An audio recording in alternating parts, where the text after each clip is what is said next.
আলাইকুম, সবাই কেমন আছেন? আশা করি ভালো আছেন। সবাইকে জানাচ্ছি আমার নতুন ভিডিওতে স্বাগতম।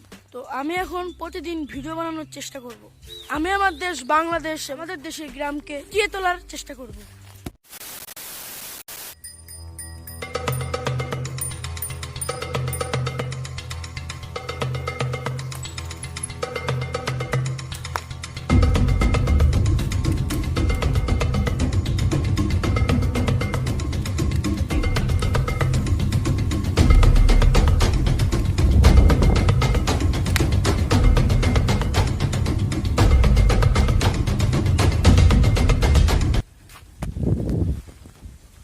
Safety first.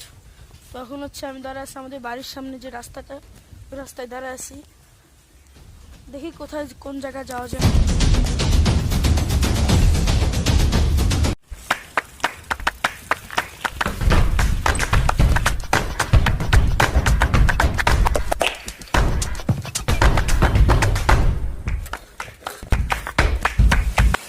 যাইতেছিলাম হঠাৎ করে বৃষ্টি পড়লো।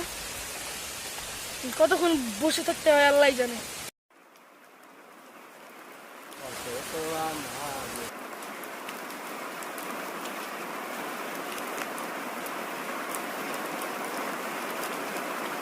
কতক্ষণ যে বসে থাকবো এইভাবে আল্লাহ জানে। প্রায় আধা ঘন্টা হয়ে গেছে এইভাবেই বসে আছে।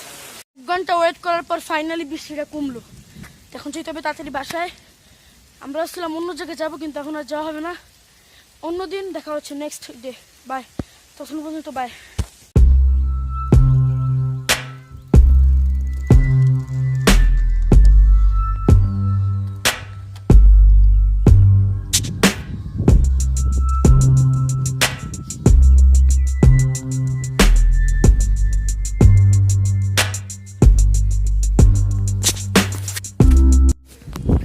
Next day. তো কালকে ভাবছিলাম এই জায়গায় আসবো, কিন্তু কালকে যাইতে পারি না, বিকজ কালকে অনেক বৃষ্টি পড়তেছিল। আজকে আবহাওয়াটা ভালো আছে, এই জন্য আজকে আসলাম। তো গাইস, এটা হচ্ছে ভৈরব নদী। ওইদিকে হচ্ছে বাগেরহাটের ওদিক দিয়ে হচ্ছে ভৈরব নদী আসছে। আগে প্রায় 10-12 বছর আগে এটা খাল ছিল, কিন্তু বাংলাদেশ সরকার এখন এটাকে ভৈরব নদীতে রূপান্তর করার চেষ্টা করতেছে। ইনশাল্লাহ আমরা যখন সামনে আসবো তখন ওদিকে ভৈরব নদী দেখবো। তো এই যে জায়গাটা অনেক সুন্দর, এটা দেখাতে আসলাম আপনাদের। এখন জায়গাটা দেখাচ্ছি, দেখে নিন জায়গাটা।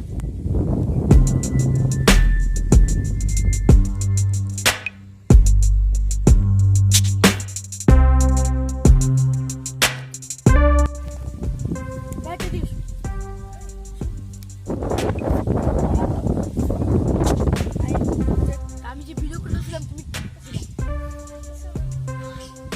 ঘুড়িটা মতো দেখি, তোমার ঘুড়িটা টানবা।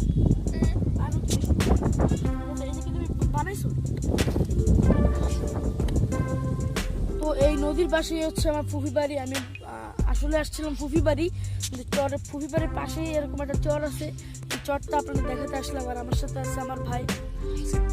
তো এটা হচ্ছে আমাদের জাতীয় সম্পদ। এটাকে ধরে রাখতে হলে আমাদের বেশি বেশি করে গাছ লাগাতে হবে। ইনশাল্লাহ 1 থেকে 2 বছর পর আসলে এদিকে অনেক সুন্দর ভৈরব নদী দেখতে পারবো। তো এটাই দেখালাম। আমাদের উচিত সবসময় আমাদের দেশকে তুলে ধরা মানুষের কাছে। তো এই জায়গা হচ্ছে অনেকগুলো ছবি তুলবো। ছবি তোলার জন্য পারফেক্ট একটা জায়গা।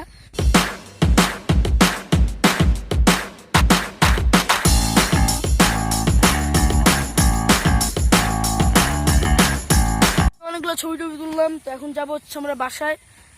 যে আমরা কি করবো, যাবো।